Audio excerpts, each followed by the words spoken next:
감사합니다. 제가 이렇게 묻는 것은 조금 죄송스러운 마음도 들고요. 혹시나 말씀이 잘 전해져야 되는데 조금 어렵지 않나, 그래서 때로는 어렵지 않을까, 그런 것이 생각이 되어지면 제가 이렇게 이제 기명적스럽게 이렇게 되어집니다. 네, 여러분이 성경을 공부하지 않았기 때문에 처음에는 다 모르게끔 되어져 있어요. 그리고 이제 성경을 공부하고 알아가다 보면 그때서야 그 말씀이 무슨 말씀인가 그렇게 알아지고 깨달아지죠. 그래서 저희 교회는 제가 한 20년 넘게 25년 넘게 신앙생활을 인간의 행위 열심히 하고 충성되고 기도 많이 하고 하나님 앞에 없는 것 갖다 드려서 복을 받는 것을 위주로 제가 신앙생활을 열심히 했던 사람인데 저의 결론은 영혼도 망했고 삶도 망했다 그 얘기입니다. 그래서 이제 여차여차해서 목사의 길을 오다 보고 설교를 준비하다 보니까 성경에서 말씀하시는 하나님의 말씀은 그런 것이 아니었다라는 것을 깨닫게 되어졌습니다. 그리고 어느 날 성경을 볼 때 하나님께서 내가 이렇게 행해야 되는데 그 행하는 그곳에 예수님의 십자가 탁탁 그려지면서 이건 예수님이 행하신 것이다라고 그렇게 말씀을 저에게 주셨죠. 그래서 이게 무엇인가 도대체 이게 뭔 얘기를 해다냐. 그러면서 하나님 앞에 기도하고 공부를 하나 다니고 책을 사서 열심히 사다 보니까 조금씩 이제 이 모든 성경이 예수 그리스도를 증거하고 하나님의 말씀은 하나님이 이루신다는 것을 깨달았던 거죠. 그래서 여러분들 저도 그랬으니까 잘 이해가 되지 않지만 염려스러워서 죄송스러워서 오늘도 조금은 어쩌면 어려울지도 모르겠다.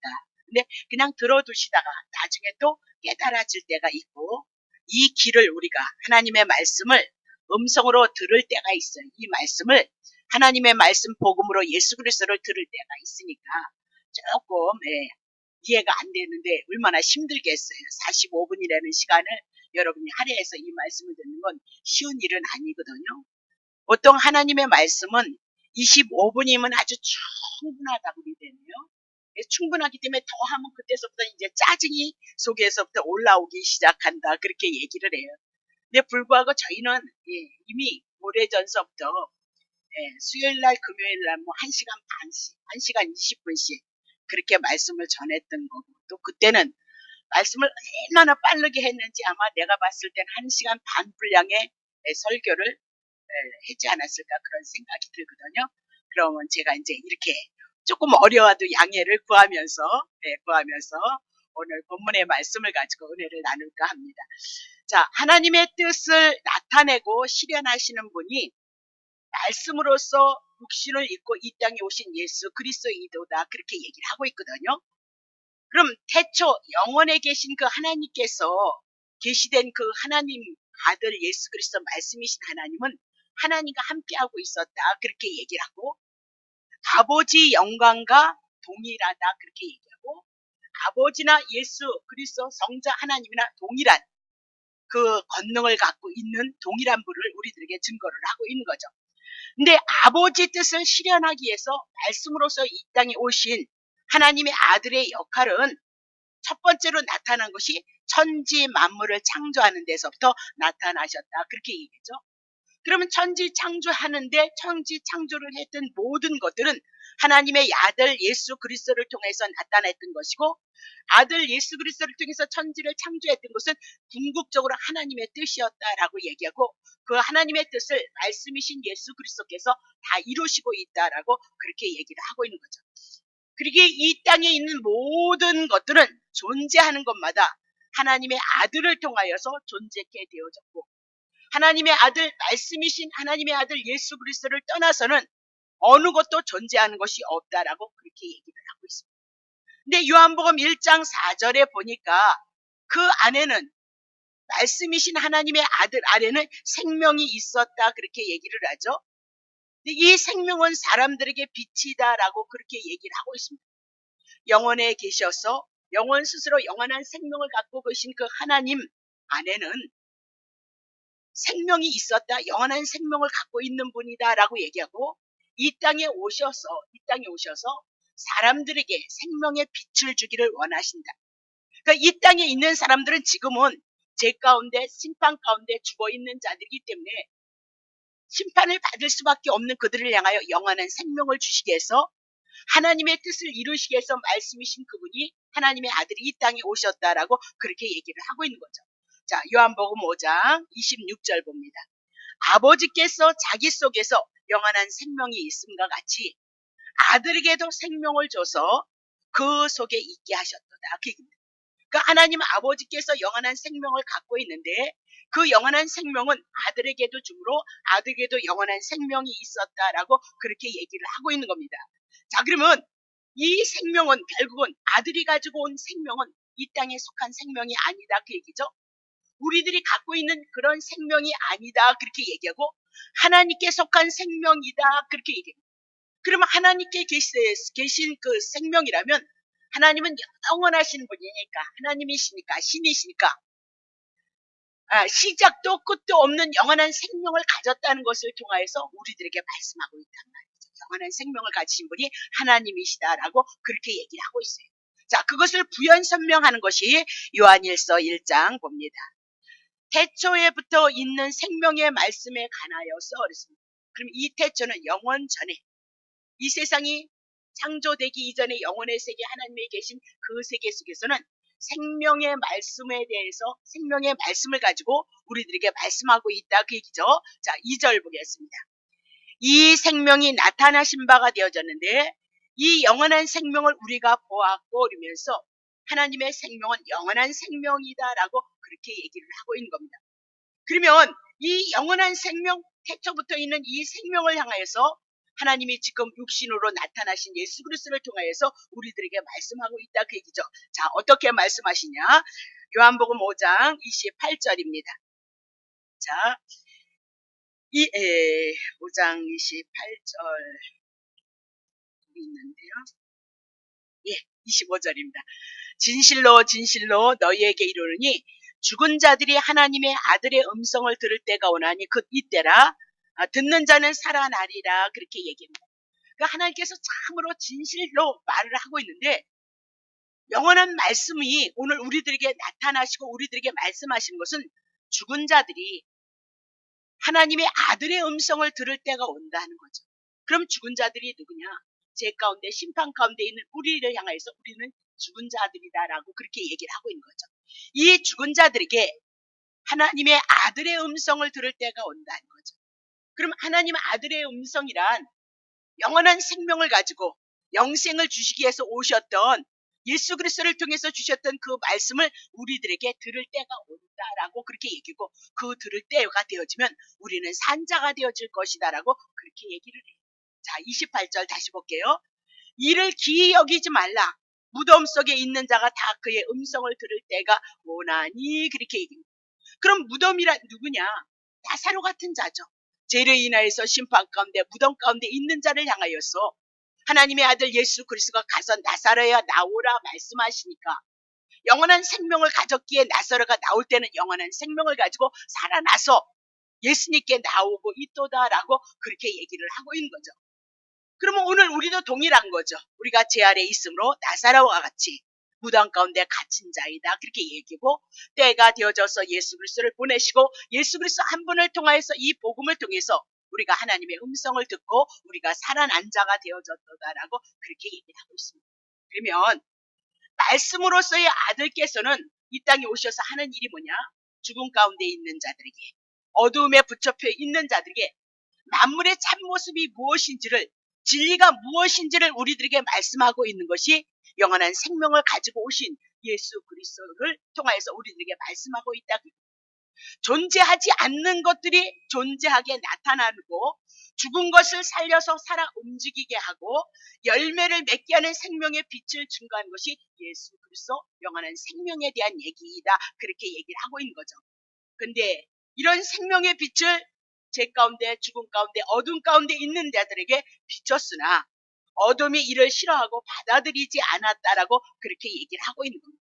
그러면 이 세상의 역사는 늘 제 아래 있기 때문에 심판 가운데 있고 마귀가 우리를 붙잡고 있기 때문에 불행한 역사를 살아갈 수밖에 없는 것이다라고 그렇게 얘기하고, 이민아도 구약의 많은 선지자를 통해서 예수가 오시고 생명의 빛으로 오실 것을 우리들에게 예언을 했다 그 얘기죠. 자, 구약의 마지막 선지자 요한복음 1장 8절에 보니까, 자, 그는 비빛이 아니고 이 빛에 대해서 증거하러 온 자라 그렇게 얘기합니다. 그 이가 누구냐? 세례 요한이다.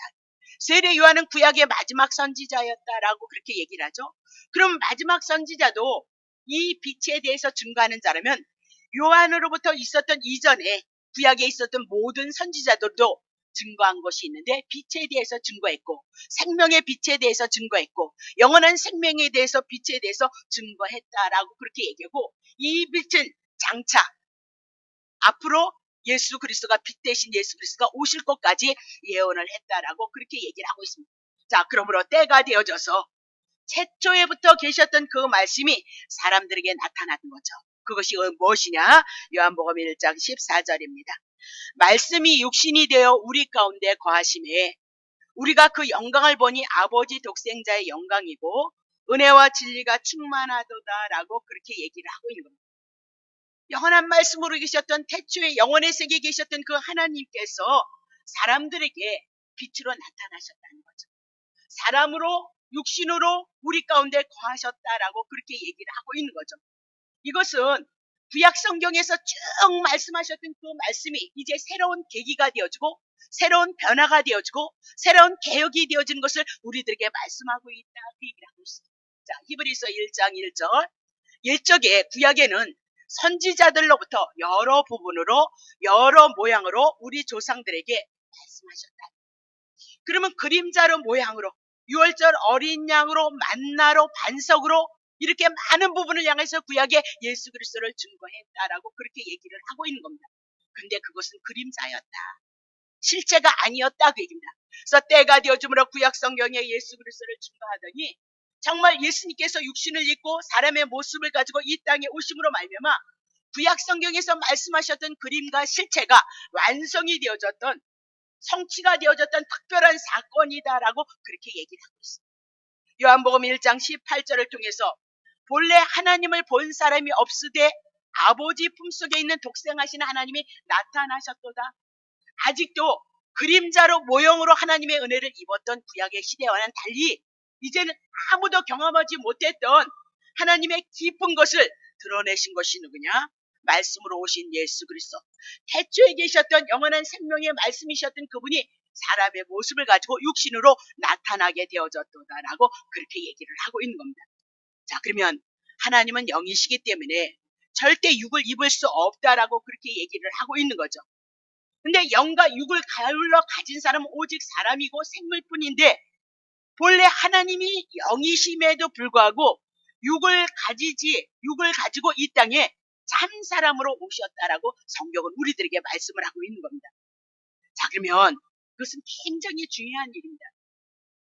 그림자로, 모형으로, 부분적으로 희미하게 보였던 하나님의 은혜 역사가 실체가 되어졌다 그렇게 얘기를 하고, 언약의 말씀이셨던 그 예수 그리스도가, 영원한 생명이셨던 그 예수 그리스도가 사람의 실체가 되어져서 사람들과 함께하는 획기적인 변화이고 개혁이다라고 그렇게 얘기를 하고 있는 겁니다. 자, 그러면 그 하나님은 어떻게 오셨느냐? 히브리서 4장 15절입니다.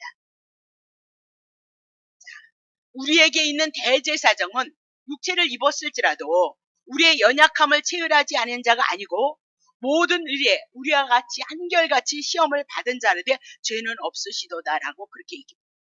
우리와 똑같은 삶을 살았음에도 그는 육체를 가지셨음에도 불구하고 죄가 없으심을 드러내므로 그분이 하나님이심을 증거하고 있다 그 얘기죠. 그러면 사람은 어떠했느냐? 창세기 6장 2절부터 3절 보겠습니다. 하나님의 아들들이 사람의 딸들의 아름다움을 보고 자기들이 좋아하는 모든 자로 아내를 삼다. 이 얘기는 영적인 말씀입니까? 하나님의 사람들이라면 하나님의 아들들을 좋아해야 되는데 사람의 딸들을 좋아했다? 하나님을 사랑하기보다는 세상을 더 사랑하는 그런 모습으로 살아갔고 자기가 좋아하는 것을 취하여서 살아갔다라고 그렇게 얘기를 하고 있는 거잖아요. 자, 3절 보겠습니다. 여호와께서 가라사대 나의 신이 영원히 사람들과 함께하지 아니하리라. 이는 그들이 육체가 됨이라 그랬습니다. 그러나 그들이 낳은 120년이 되리라 하시니라 그러면서 육체를 가졌던 사람은 타락이 되어주고 부패가 되어주는 것을 우리들에게 말씀하고 오직 하나님을 사랑하는 것이 아니라 자기를 사랑하고 세상을 사랑하는 모습으로 살아갈 수밖에 없는 죄인인 것을 드러내는데 예수님은 육체를 입으셨을지라도 죄를 짓지 아니하므로 그는 하나님이시고 하나님의 거룩함을 드러내고 하나님의 신성을 드러낸 자였다라고 그렇게 얘기를 하고 있습니다. 자, 히브리서 2장 14절 보세요. 자녀들은 혈육과 함께 속하였고 예수님도 또한 한 모양으로 혈육과 함께 속하셨지만 히브리서 4장 15절을 통해서 죄가 없으시도다라고 그렇게 얘기를 하고 있습니다. 그러면 태초에 계셨던 그 말씀이 육신을 입고 이 땅에 생명의 빛으로 왔던 것은 사도 요한은 이것을 통해서 하나님을 깊이 드러내고자 하는 하나님의 뜻이 있었다. 중요한 것은 요한복음 1장 14절을 통해서 말씀이 육신이 되어져서 우리 가운데 거하셨도다라고 그렇게 얘기를 하고 있습니다. 우리 가운데 거하셨도다. 이 세상에 들어오셔서 죄인들과 함께 하실 수 있는 것으로 이 땅에 오셨던 것을 우리들에게 말씀하고 있는 거죠. 그러면 하나님은 영이시기 때문에 거처에 시간의 공간의 제한을 받지 않으시고 언제나 어디서나 함께 하실 수 있다 그 얘기입니다. 구약의 시대도 보면 이스라엘 백성을 향하여서 하나님이 함께 하셨다 그렇게 얘기를 하죠. 6월절 어린 양으로 만나로 그리고 성막으로 그리고 또 뭐였죠? 생수로 이스라엘 백성을 향해서 늘 동행하시는 일이 분명히 있었다 그 얘기입니다. 근데 신약에 와서는 말씀이 육신이 되어서 우리 가운데 거하시게 된 이 일은 이전 시대의 사람들이 하나님의 은혜를 누렸던 것과는 전혀 다른 특별한 사건이다라고 그렇게 얘기를 하고 있는 겁니다. 그러면 요한은 태초에 영원에 계셨던 그 말씀이 사람으로 육신을 입고 이 땅에 오셨다는 것을 향해서 이렇게 표현을 하고 있습니다. 자, 요한일서 1장 봅니다. 태초에 있는 생명의 말씀에 관하여 우리가 들은 바요 눈으로 본 바요 주목하고 우리가 손으로 만진 바라 2절 이 생명이 나타나신 바 된지라 이 영원한 생명을 우리가 보았고 증거하여서 너희에게 전하고 있도다 그렇게 얘기합니다. 영원한 생명이 나타나신 결과가 뭐냐? 우리가 그를 눈으로 보았고 귀로 듣고 손으로 만지게 되어졌다 그렇게 얘기를 하고 있습니다.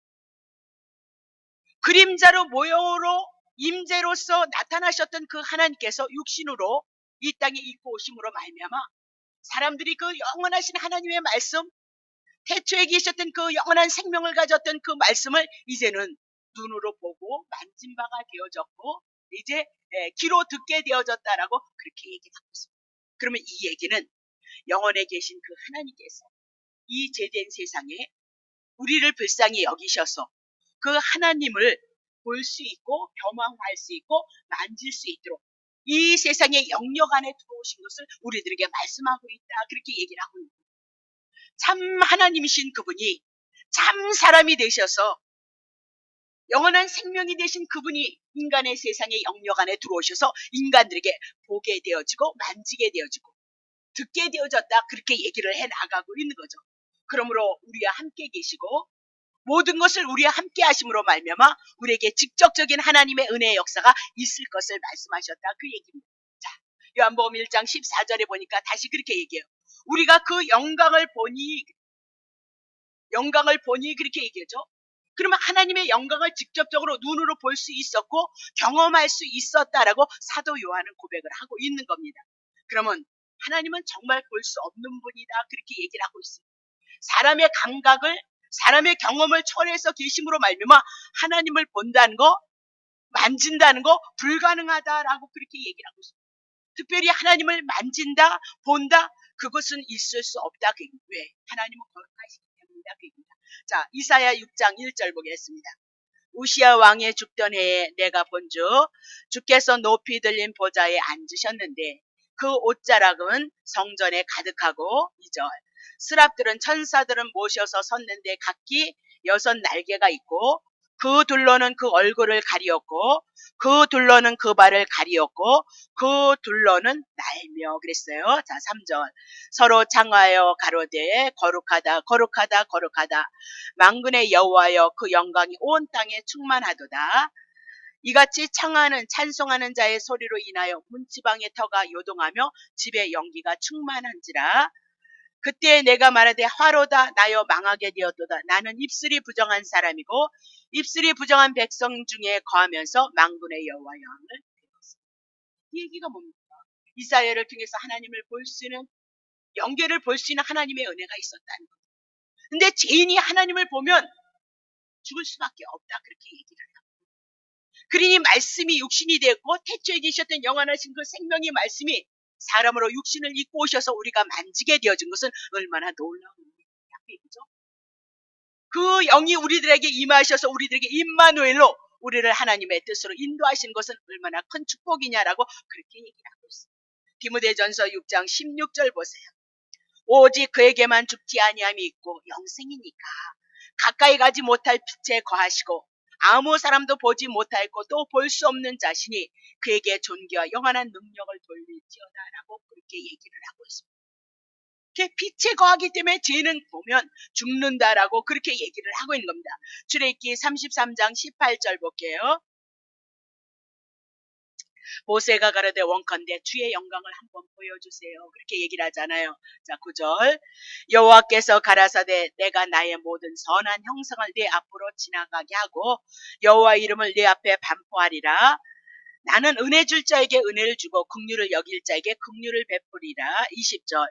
또 가라사대 내가 내 얼굴을 보지 못하리니 나를 보고 살 자가 없습니다.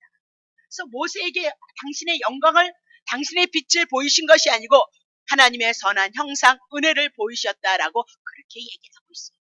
죄인은 하나님을 보면 죽는다라고 그렇게 얘기를 하고 있는 거죠. 그러니 구약에는 하나님의 임재 가운데 구름으로 나타나셨던 거죠.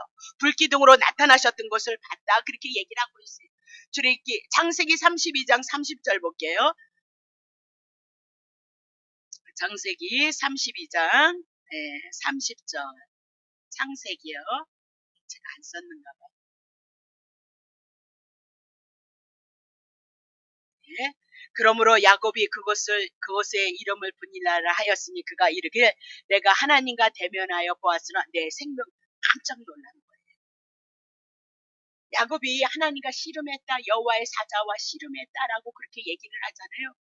그러면 여호와의 얼굴을 배웠다, 분인나 얼굴의 영광을 배웠다라는 그런 뜻이거든요. 근데 자기가 살았음으로 말미암아 깜짝 놀랐다라고 그렇게 얘기를 하고 있어요. 그때는 누구를 봤어요? 여호와의 직접적인 얼굴이 아니고 여호와의 사자를 봤기 때문에 그가 살 수 있었다라고 깜짝 놀라는 신앙을 고백하고 있더라, 그렇게 얘기를 하고 있습니다. 그러면 하나님은 너무너무 거룩하기 때문에 그 빛을 보면 우리가 눈이 먼다, 그 얘기입니다. 그것이 누구였어요? 사도행전 9장에 보면 사울이라는 사람이 율법을 가진 자가, 제 아래에 있는 자가 하나님의 음성을 들었음에도 불구하고 그 빛이 얼마나 컸는지 눈이 멀었다. 눈을 떴는데 아무것도 볼 수 없었다라고 그렇게 얘기를 하고, 하나님은 얼마나 영광 가운데 빛 가운데 있는 자인지 죄는 정말로 볼 수 없다. 근데 요한복음 1장 14절을 통해서 영원에 계셨던, 영원한 생명을 가졌던 그 태초의 말씀이 이 땅에 육신을 입고 오심으로 말미암아 그를 보게 되어졌고 만지게 되어졌고 귀로 듣게 되어졌다라고 그렇게 얘기를 하고 있는 겁니다. 자, 출애굽기 34장 6절 보세요. 여호와께서 모세 앞으로 지나시며 말씀하시는 겁니다. 여호와로다 여호와로다. 여호와가 도대체 누구냐? 자비롭고 은혜롭고 노하기를 더디하고 인자와 진실이 많은 하나님입니다. 그렇게 얘기를 하고 있는 겁니다. 그러면 모세에게 하나님의 이름을 드러내고 그 여호와 속에 하나님의 성품을 드러냅니다. 그 성품이 뭐냐? 자비다, 은혜다, 그렇게 얘기고 인자와 진실이 많은 하나님이로다라고 그렇게 얘기를 하고 있습니다. 그래서 구약에도 분명히 이스라엘 백성이 하나님의 은혜를 입고 긍휼을 입고 자비를 입었다라고 그렇게 얘기를 하고 있는 겁니다. 그런데 이 하나님께서 육신을 입고 오심으로 말미암아 이렇게 선포하신 이 하나님을 이제 눈으로 보고 귀로 직접 듣고 만진 바가 되어졌다고 그렇게 얘기를 하고 있는 겁니다.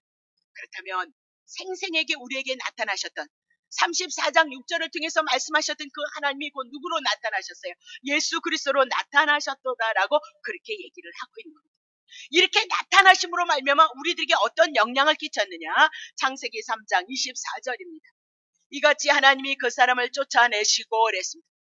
에덴 동산에서 범죄함으로 말미암아 쫓아냈도다라고 그렇게 얘기합니다. 죄를 지음으로 말미암아 하나님 앞에 저주를 받은 상태가 되어졌다다 그렇게 얘기했는데 이제 예수 그리스도가 오심으로 말미암아 이 죄가 거두어지고 이 저주가 거두어짐으로 이제 하나님 앞에 나아가게 되어졌다 그렇게 얘기를 하고 있는 거죠. 자, 창세기 4장 14절 보세요. 주께서 오늘 이 지면에서 나를 쫓아내시온즉 내가 주의 낯을 배웁지 못하리이다 그렇게 얘기합니다. 가인에 대한 얘기. 하나님 앞에 범죄를 지음으로 말미암아 주의 낯을 뵙지 못하고 주께서 그를 쫓아냈다라고 그렇게 얘기합니다. 영원에 계셨던 태초에 계셨던 그 말씀이신 예수 그리스도가 이 땅에 오므로 하나님 앞에 쫓겨났던 우리, 저주를 받았던 우리가 쫓겨나는 데서 저주를 받았던 것이 걷어지는 하나님의 선한 역사가 말씀이신 예수 그리스도를 통해서 우리들에게 나타나는 것이 복음서를 통해서 말씀하고 있다 그 얘기죠. 창세기 6장 3절입니다. 창세기 6장 3절 여호와께서 가라사대 나의 신이 영원히 사람과 함께하지 아니하리라 그러면서 심판, 홍수 심판이 있었던 것을 우리들에게 얘기를 하고 있습니다. 근데 이런 저주가 이제 거두어지게 되어졌다 그 얘기입니다.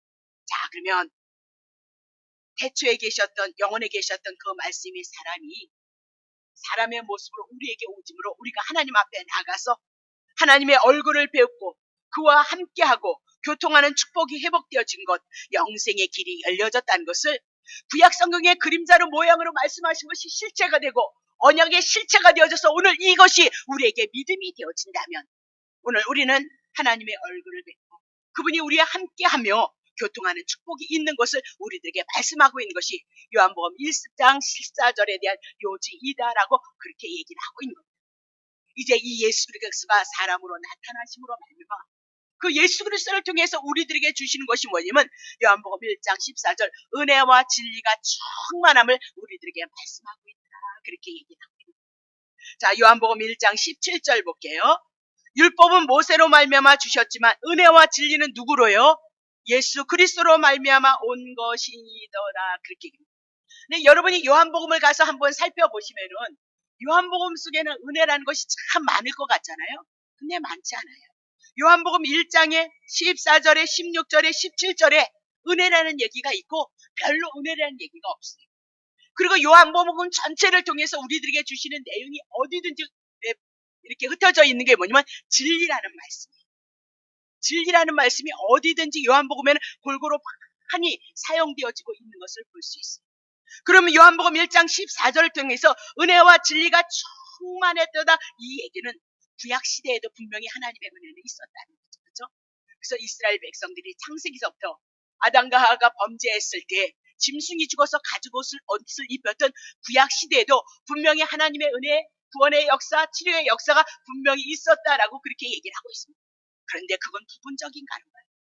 그래서 이제 신약에 와서 말씀이신 예수 그리스도가 영원한 생명이 되신 그 예수 그리스도가 오므로 말미암아 구약보다 더 큰 은혜가 충만해졌음을, 온전해졌음을, 온전히 성취되어졌음을 예수 그리스도 한 분을 통해서 우리들에게 말씀하고 있다 그렇게 보시면 되는 거죠.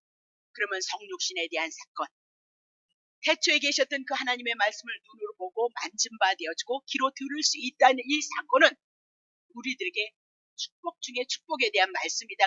그러면 은혜가 도대체 뭐냐? 은혜. 하나님께서 베푸시는 은총에 대한 얘기예요. 우리들에게 긍휼을 베푸실 것이라는 거예요.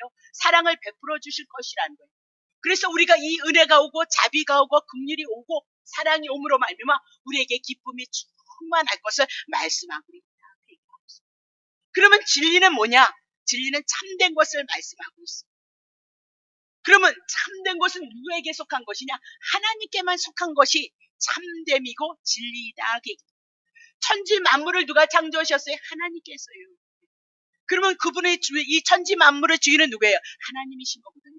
이 천지 만물을 지으시고 하나님의 계획과 하나님의 의도를 통해서 말씀하신 그 말씀만이 참 진리고 다른 것은 다 변한다는 거죠. 세상의 가치가 변하잖아요. 의학의 가치도 점점 진보함으로 바뀌고 있잖아요. 우리의 마음이야 뭐 수시로 바뀌니까 우리한테는 진리라는 것이 있을 수 없는 상태이다. 그렇게 얘기를 하고 있는 거죠. 그러면 진리란 참된 것을 얘기하는 거고 하나님께 속한 것을 말씀하고 있다. 자, 그러면 마태복음 17장 4절부터 5절 볼게요. 베드로가 여섯개 여자와 가로되 주여 우리가 여기 있는 것이 좋사오니 주께서 만일 원하시면 내가 여기서 초막셋을 짓되 하나는 주를 위하여 하나는 모세를 위하여 하나는 엘리야를 위하여 하리라. 그러면 모세나 엘리야는 이스라엘 백성들에게 구약시대 위대한 지도자였단 말입니다. 자, 그런데 어떻게 말씀하시느냐? 5절 말할 때 호련히 빛난 구름이 하나님의 영광이 저희를 덮고 구름 속에 소리가 나서 가르되 이는 내 사랑한 아들이고 내 기뻐하는 자니 너희는 저의 말만 들어야 된다. 그 얘기를 하고 있어요. 근데 누구를 내야? 모세와 엘리야를 싹 가르치고 누구 한 분만 남았어요? 예수 그리스도만 한 분만 남았어요. 그러면 하늘에 속한 것은 오직 하늘에서 오신 예수 그리스도의 뿐임을 말씀하고 예수 그리스도만이 진리인 것을 우리들에게 말씀하고 있습니다. 하나님의 말씀이 말씀하셨던 모든 말씀이 예수 그리스도 한 분을 통해서 이루어지고 성취되어지므로 하나님의 은혜와 하나님의 긍휼과 하나님의 사랑이 우리들에게 덧입혀진다는 것을 우리들에게 말씀하고 있다. 그러면 진리의 역할이 무엇이냐? 진리는 참인데 하나님께 속한 것인데 진리가 우리들에게 무엇을 말씀하냐? 은혜를 얘기해요. 은혜를 긍휼을 사랑한. 자, 요한복음 17장 17절입니다. 저희를 진리로 거룩하게 하옵소서. 예수 그리스도가 내가 길이요 진리요 생명이면서 예수 그리스도가 진리라고 얘기하는데 저희를 진리로 거룩하게 하옵소서. 그러면 진리는 예수 그리스도부터. 다시 할게요. 요한복음 14장 6절 볼게요. 자, 진리가 무엇이냐? 요한복음 14장 6절 보겠습니다. 예수께서 가라사대 내가 곧 길이고 진리고 생명이니 나로 맘지 않고서는 아버지께로 갈 수. 우리가 누구로부터 나왔어요? 하나님께로부터 나왔어요. 하나님 앞에 가려면 반드시 진리 되시는 예수 그리스도 죄의 문제 청산하고 보내신 예수 그리스도를 통해서 영원한 생명을 얻어야 우리가 영원한 생명의 날에 들어갈 수 있음을 우리들에게 말씀하고 있다 그 얘기죠. 그러면 예수 그리스도가 진리인데 진리는 무엇을 말씀하냐? 예수를 얘기하는데 요한복음 17장 17절 예수가 저희를 진리로 거룩하게 하옵소서. 예수는 우리를 어떻게 해요? 거룩하게 하고 있다. 참된 것이 뭐냐? 진리다. 그 참된 것을 어떻게 구별할 수 있냐? 하늘에 속한 것만이 참된 진리이다. 진실된 것은 오직 하나님 한 분뿐이다라고 그렇게 얘기를 하고 있죠. 하나님의 형상을 지어봤던 우리는 아담으로부터 전가되어진 그 죄를 인해서 참될 수 없음을 말씀하고 있습니다. 근데 하나님 보내신 하나님의 아들 예수 그리스도가 우리의 거짓된 것을 위해서 십자가에서 죽으시고 하나님 앞에 갈 수 없는 우리를 향해서 죽으심으로 죄의 문제 청산하시고 그가 하늘의 보좌 우편에 앉히심으로 우리가 하나님 나라에 앉은 바 되어져서 그분이 우리들에게 참 진리가 되어지는 것을 내 진리는 어떻게 한대요? 우리를 거룩하게. 우리가 어떻게 거룩해지는 거예요? 예수 그리스도께서 우리의 죄의 문제를 해결하심으로 말미암아 죄는 떠났고 3일 만에 부활하셔서 우리를 의롭게 하셨으므로 우리가 거룩한 자가 되어졌도다. 아버지의 말씀, 태초에 계셨던 말씀은 우리들에게 창세기서부터 주셨던 예수 그리스도는 우리를 거룩하게 하시는 진리로서 참 진리로서 우리를 거룩하게 하시는 하나님의 말씀을 우리들에게 말씀하고 있다는 사실을 놓치시면 진리라고 해서 진리가 아니라 진리는 우리를 거룩하게 한다. 우리가 어떻게 거룩하게 짓냐? 예수 그리스도 한 분을 통하여서 우리가 거룩해진다는 것을 말씀하고 그것이 진리이다라고 얘기하고 있습니다. 자, 19절 볼게요. 또 저희를 위하여 내가 거룩하게 하오니 내가 나를 거룩하게 예수 그리스도도 우리의 죄 문제를 담당하시고 죽으시고 부활하셔서 거룩하게 되어줌을 말씀하고 있단 말이죠. 이는 저희로 진리를 거룩함을 얻게 하려 그리스도께서 십자가에서 죽으셨던 것은 우리를 진리로 말미암아 거룩하게 하시기 위해서 당신이 십자가를 지셨던 사건을 우리들에게 말씀하고 있습니다. 그러면 거룩하게 되어졌다는 것은 이제 예수 그리스도 영원한 생명을 우리가 영접함으로 우리가 영원한 생명을 가진 자요 영원한 생명을 누린 자라는 것을 우리들에게 말씀하기 위해서 요한복음 1장 14절 말씀이 육신이 되어져서 오셨던 것은 은혜 위에 은혜를 더할 것을 우리들에게 말씀하고 있다. 그렇게 얘기를 하고 있는 거죠. 그러면 하나님께서 베푸시는 구약에 은혜 여호와로다 여호와로다 은혜로다 긍휼이다 자비로다 그렇게 얘기하시고 노하기를 더디하시고 또 어떻게 해요? 인자와 긍휼을 충만하게 하니 하셨다는 그 말씀이 하나님의 은혜로 우리들에게 와진다는 거죠. 그것이 우리들에게 진리라는 겁니다. 그것이 누가 할 일이냐? 진리로 오신 예수 그리스도를 통해서 우리들에게 은혜와 긍휼이 덮여진다는 것을 우리들에게 얘기해요. 그럼 정리를 하셔야 돼요. 누가 진리라고 얘기했을지라도 진리는 여러분이 딱 정리하시기를 어떻게 하실 것인가? 하나님의 말씀 참된 것 예수 그리스도가 진리인데 우리를 죄와 죽음의 얽매임에서 풀어주는 것, 우리를 자유케 하는 것, 그래서 우리가 거룩해지고 우리가 거룩함을 인해서 하나님의 은혜 안에서 하나님의 생명을 가지고 누리면서 살아가는 자들이 되어졌다는 것. 우리가 예전에는 어둠이었지만 빛이 옴으로 말미암아 말씀이 육신이 되오신 예수 그리스도 영원한 생명, 그 생명을 인해서 우리가 빛이 되어졌다는 것. 그래서 우리의 인생의 여정을 예수 그리스도로 말미암아 하나님의 은혜를 입고 하나님의 은총을 입고 하나님의 나라가 되어져서 하나님의 선한 싸움을 감당할 수 있는 자들로 살아가게 되어졌다는 것. 이것이 우리의 믿음이 되어져요.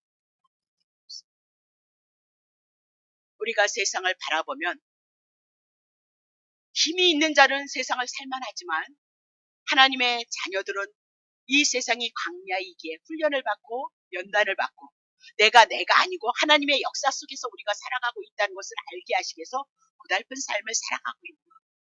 오직 한 분 하늘에서 주시는 만나 아니면 죽을 수밖에 없다는 것을 여러분과 내가 깨닫고 예수 그리스도 한 분을 인하여서 살아가는 그 믿음 속에 하나님의 은혜를 구하고 긍휼을 구하는 그 은혜 속에 우리가 살아가고 있는 자들이 성도들이다라고 그렇게 얘기를 하고 있는 거예요.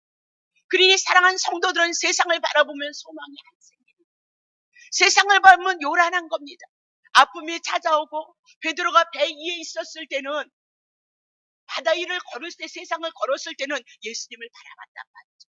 그러나 예수님을 바라보지 않고 풍랑을 바라보니까 세상에 넘어지고 쓰러졌다. 그렇게 얘기합니다. 그러니 오늘 우리에게 하지. 한 번 예수 그리스도를 바라보며 우리가 살아가야 되는 삶을 살아가는 것이 성도들의 삶이다라고 그렇게 얘기하고 그 말씀이 육신이 되어져서 우리들에게 오심으로 말미암아 이제 충만해졌다라고 그렇게 얘기를 하고 있습니다. 구약시대도 은혜를 베풀었다. 모세를 통하여서도 하나님께서 성막을 주심으로 말미암아 제사법을 주심으로 말미암아 그들이 의식을 통해서 부분적으로 하나님의 은혜가 있었다라고 그렇게 얘기를 하고 구약의 이스라엘 백성도 그 믿음을 가지고 하나님의 은혜를 누렸다라고 그렇게. 그러나 구약에서 주신 은혜는 이 태양빛에 빛나면 촛불과 같은 것이다. 한 부분 점에 빛나는 그 부분적인 은혜였다라고 그렇게 얘기하고 이제 이 태초에 계신 그 하나님의 말씀이 육신을 입고 이 땅에 나타나심으로 눈으로 본 바 되어지고 만진 바 되어지고 귀로 들어짐으로 발명하 은혜 위에 은혜가 더 충만할 것을 우리들에게 말씀하고 있다. 그렇게 얘기를 하고 있습니다. 그림자였던 것이 이제는 우리들에게 실체가 되어져서 우리들에게 임마누엘이 되셔서 하나님의 성령이 우리 안에 오셔서 우리와 함께하고 있다는 것을 우리들에게 말씀하고 있다. 마태복음 5장 17절 보겠습니다. 내가 율법이나 선지자나 폐하라 온 줄을 폐하라 온 것 아니고 완전케 했다. 그 얘기입니다. 그러면 충만케 했다. 구약에서 말씀하셨던 하나님의 선한 역사가 예수 그리스도가 육신으로 보고 만지고 귀로 들은 바 되어짐으로 발명하 충만해졌음을 우리들에게 말씀하고 있다. 구약에는 불완전했다면 신약에 와서는 충만함을 우리들에게 말씀하고 있다. 18절을 통해서 원래 하나님을 본 사람이 없다라고 그렇게 얘기하고 궁극적으로는 태초에 계셨던 영혼에 계셨던 그 말씀이 이제 나타나심으로 말미암아 하나님의 뜻을 온전히 이루시고 온전히 성취하실 것을 말씀하시고 요한복음 14장 6절을 통해서 그러므로 나로 남지 않고서는 아버지께로 올 자가 없다라고 그렇게 얘기를 하고 있는 거죠. 그러니 구약 성경을 통해서 실체가 되셔서 그림자가 되시고 실체가 되셔서 오신 예수 그리스도를 이 모든 성경이 우리들에게 말씀하고 있으므로 성경을 통하지 않고서는 여러분이 예수를 알 수가 없고 성경을 통하지 않고서는 하나님의 은혜와 사랑을 알 수가 없어요. 그냥 교회를 다니기 때문에 막연하게 하나님이 은혜를 주신다? 그렇지 않다는 거예요. 그래서 어쩌면 우리가 하나님을 너무너무 뜨겁게 사랑했음에도 불구하고 고단한 삶을 살았던 것은 구약의 이스라엘 백성들이 제사를 드렸을지라도 의미 없이 뜻 없이 내가 하나님 앞에 이렇게 많이 드리니까 복을 주세요. 그것을 인하여서 그들이 넘어지고 쓰러진 거 아니냐 그 얘기를 하고 가져오지만 괴롭다 그렇게 얘기를 하고 있어요. 그것을 드림으로 복이 아니라 하나님께서 제물을 드리고 제 상태를 지고 가는 어린 양을 드림으로 너네들이 복을 받고 하나님의 나라가 임할 거고 하나님의 은혜와 하나님의 사랑과 하나님의 긍휼이 너네들에게 임할 것이란 것을 알지 못하고 드렸던 제사는 우상의 제물이라. 이스라엘 통해서 돼지의 피와 같다라고 그렇게 말씀하고 있다는 사실을 여러분 놓치시면 안 된다. 그러면 정리하겠습니다. 태초에 영원에 계셨던 하나님의 말씀이 육신을 입고 이 땅에 오셔서 아버지의 뜻을 이루시고 아버지를 나타내시고 아무도 본 적이 없는 그 하나님의 가장 깊은 것을 잘 드러내신 것이 예수 그리스도인데 그 예수 그리스도를 여러분이 어떻게 알 수 있냐? 예수님이 하신 사역 마태, 마가, 누가, 요한복음을 통해서 하나님의 일하심을 통하여 죄인을 찾아가시고 귀신을 쫓아내시고 병든 자에게 안수하셔서 그들이 다시 회복되어짐으로 구원의 역사가 있었던 것처럼 오늘 우리는 복음서를 여러분이 자주 보시면 참 좋겠어요. 복음서를 통해서 예수 그리스도의 일하심이 여러분의 삶의 영역 안에 이 세상의 영역 안에 우리가 만질 수 있는 영역 안에 들어오신 그 예수 그리스도를 경험하시고 만나시고 소망하심으로 하나님의 은혜를 높이고 찬양하는 기세한 삶이 있으시기를 예수 이름으로 축복합니다.